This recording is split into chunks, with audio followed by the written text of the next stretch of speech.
Nikuulize swali, je, unahitaji washing machine? Lakini sasa unahitaji washing machine kwa ajili ya watu wangapi? Familia yako ni kuanzia watu 5 kwenda juu. Hii hapa ni washing machine ambayo unahitaji. Washing machine ya Homebase ya kilo 13 ambayo kama una familia kuanzia watu 5 kwenda juu ni washing machine ambayo unahitaji sana. Semi automatic. Kwa nini nasema semi automatic? Kwa sababu sio automatic kwa 100%. Kuna baadhi ya vitu ambavyo unafanya manual. Sasa ni washing machine ambayo ni top load. Top load maana yake ni kwamba ufuniko wake unafunuka kwenda juu, na ni washing machine ambayo inafua na kusuuza pamoja na kukamua.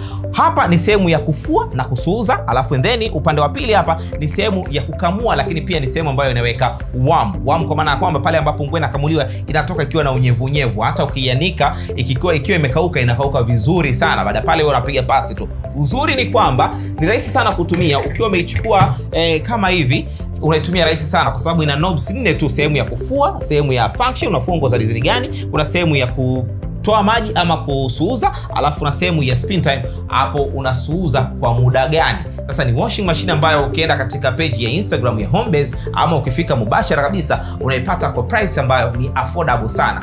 Uzuri ni kwamba hii bwana ni washing machine ambayo ukichukua unaipata na warranty ya kutosha. Unataka nini? Tunasema Homebase Lives Technologies.